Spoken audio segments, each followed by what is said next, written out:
যবে থেকে পাকিস্তান থেকে আসা সমস্ত মিসাইল ও ড্রোন ভারত এই S-400 দিয়ে আকাশই ধ্বংস করে দিয়েছে, তখন থেকে সবার মুখে একটাই কথা, ভারতের যদি কোনো সত্যি বন্ধু রাষ্ট্র থাকে সেটা হলো রাশিয়া। আচ্ছা, রাশিয়াকে ভারতকে বিভিন্নভাবে সাহায্য করেছে। রাশিয়াকে ভারতকে আন্তর্জাতিক, সামরিক ক্ষেত্রে এবং অর্থনৈতিক বিভিন্ন ক্ষেত্রে ভারতকে সাহায্য করেছে। চলুন আজকের এই ভিডিওতে আমরা দেখে নিই রাশিয়া কি সত্যি ভারতের বন্ধু। নমস্কার, আমি কৌশিক সরকার, আপনারা দেখছেন friendship of India and Russia. 1971 সালে যখন পাকিস্তানি সেনাবাহিনী বাংলাদেশের মানুষকে ধরে ধরে গণহত্যা শুরু করে, ঠিক তখন লক্ষ লক্ষ বাংলাদেশি মানুষ ভারতে এসে আশ্রয় নেয়। এর ফলে একটা যুদ্ধও শুরু হয়। কিন্তু সেই সময় চীন তো কোনোদিনও ভারতের পক্ষে ছিলই না, এমনকি আমেরিকাও পাকিস্তানের পক্ষে ছিল। সেই সময় ভারতের প্রধানমন্ত্রী ইন্দিরা গান্ধী রাশিয়ার সঙ্গে একটা মিত্রতা চুক্তি স্বাক্ষর করে। নাম্বার 1, ভারত ও রাশিয়া একে অপরকে অর্থনৈতিক, প্রযুক্তিগত এবং বৈজ্ঞানিক ক্ষেত্রে যথাসম্ভব সাহায্য করবে। নাম্বার 2, ভারত ও রাশিয়া একে অপরের বিরুদ্ধে কোনো রকম বিরোধিতা করবে না। সবচেয়ে গুরুত্বপূর্ণ হলো নাম্বার 3, যদি কোনো বাইরের শক্তি কোনো দেশকে আক্রমণ করে তাহলে একে অপরকে সামরিকভাবে যথাসম্ভব সাহায্য করবে। নাম্বার 4, যখন চীন ও আমেরিকা পাকিস্তানের পক্ষে নিয়ে জাতিসংঘে ভারতের উপর একটা প্রেসার দেওয়া শুরু করে, ঠিক তখন রাশিয়াই একমাত্র দেশ যে ভারতের পক্ষে দাঁড়িয়েছিল এবং জাতিসংঘে ভারতের হয়ে ভোট দিয়েছিল। এই 1971 যুদ্ধের সময় রাশিয়া ভারতবর্ষকে প্রচুর পরিমাণে অস্ত্র দিয়ে সাহায্য করে, গোলাবারুদ থেকে শুরু করে সেই সময়কার আধুনিক যুদ্ধবিমান, ট্যাঙ্ক, মিগ, T-55 এবং T-72 দিয়েও সাহায্য করে। এই সময় একটা ঘটনা ঘটে কি, আমেরিকা তাদের বিশাল বড় নৌবহর ভারতের বিরুদ্ধে এবং পাকিস্তানকে সাহায্য করার জন্য তারা তাদের নৌবহর বঙ্গোপসাগরে পাঠিয়ে দেয়। এর যোগ্য জবাবে সোভিয়েত ইউনিয়ন অর্থাৎ রাশিয়াও তাদের বিশাল বড় নৌবহর ভারতের পক্ষ নিয়ে তারা ভারত মহাসাগরে পাঠিয়ে দেয়। তখন আমেরিকা বুঝে যায় যে ইন্ডিয়া ইজ নট অ্যালোন।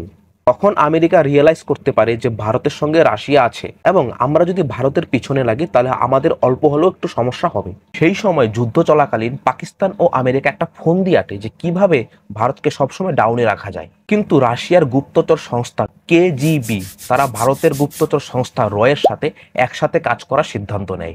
সেই সময় KGB কিভাবে ভারতকে সাহায্য করে সেটা বলছি। সেই সময় যুদ্ধ চলাকালীন KGB গোপন সূত্রে পাকিস্তান ও আমেরিকার বিভিন্ন গোপন তথ্য ভারতের কাছে এসে তুলে দেয়, যার ফলে ভারতের বিরুদ্ধে পাকিস্তান ও আমেরিকা কি কি ফন্দি আটছিল, কি কি বুদ্ধি করছিল, কি কি কৌশল আটছিল, সবকিছু ভারত অগ্রিম জানতে পারে এবং যেই জিনিসটা ভারতের যুদ্ধের ক্ষেত্রে প্রচুর ভারতকে সাহায্য করে এবং ভারতকে পাকিস্তান ও আমেরিকার থিঙ্কিং এর থেকে একটা অ্যাডভান্স লেভেলে থাকতে সাহায্য করে। আর সেই সময় জাতিসংঘে পাকিস্তানের পক্ষপাতিত্ব করত চীন ও আমেরিকা।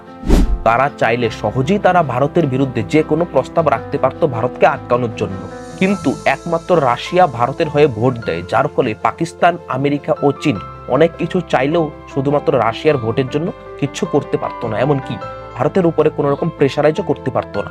1975 সালে যখন ভারত তাদের প্রথম উপগ্রহ আর্যভট্ট মহাকাশে পাঠায়, সেটা কিন্তু বলা যায় যে আর্যভট্ট রাশিয়ার পিঠে করেই মহাকাশে যায়, কারণ আর্যভট্টকে মহাকাশে পাঠানোর জন্য যেই রকেটটা প্রয়োজন সেটা কিন্তু রাশিয়ার। সেই রাশিয়ার রকেটের উপর ভর করেই আর্যভট্ট মহাকাশে পৌঁছায়। ভারতের প্রথম মহাকাশচারী কে ছিল? রাকেশ শর্মা। 1984 সালে তিনি মহাকাশে যান, সেটাও রাশিয়ার সৌজ T-11 মিশনে।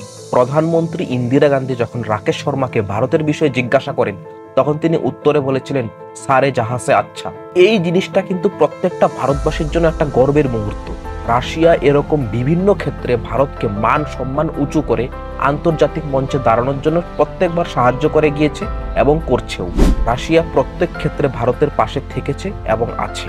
শুধু তাই না, রাশিয়া ভারতকে নিজেদের স্যাটেলাইট তৈরি করতে সাহায্য করেছে, স্যাটেলাইট লঞ্চ করতে সাহায্য করেছে এবং স্যাটেলাইটের গ্রাউন্ড স্টেশন তৈরি করতেও বিভিন্নভাবে সাহায্য করেছে। তামিলনাড়ুতে অবস্থিত কুডানকালাম নিউক্লিয়ার পাওয়ার প্ল্যান্ট, যেটা ভারতের বিগেস্ট পারমাণবিক কেন্দ্র, এটা তৈরির সময় রাশিয়া ফাইন্যান্সিয়াল এবং টেকনোলজি দিয়ে বিভিন্নভাবে ভারতকে সাহায্য করেছে। পৃথিবীর সবথেকে দ্রুততম মিসাইল ব্রাহ্মোস মিসাইল, যেটা কিন্তু ভারত ও রাশিয়ার পার্টনারশিপেই তৈরি করা।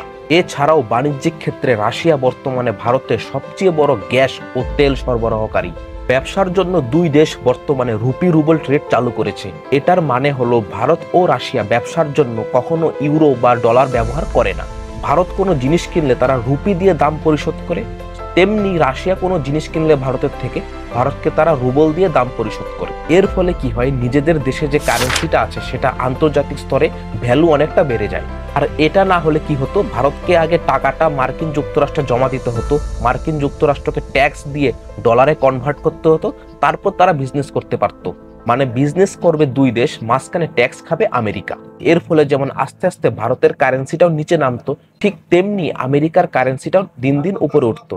এখন আপনাদের মনে একটা প্রশ্ন আসতেই পারে যে শুধু কি রাশিয়াই ভারতকে সাহায্য করে গিয়েছে, নাকি ভারতও রাশিয়াকে সাহায্য করেছে? দেখুন, রাশিয়া যেমন বিভিন্নভাবে ভারতের বিপদে সাহায্য করেছে, ঠিক তেমনিও ভারতও রাশিয়ার বিভিন্ন বিপদে রাশিয়ার পাশে গিয়ে দাঁড়িয়েছে। এটা শুধু একতরফা বন্ধুত্ব নয়, এটা একটা পরস্পর নির্ভরশীল বন্ধুত্ব।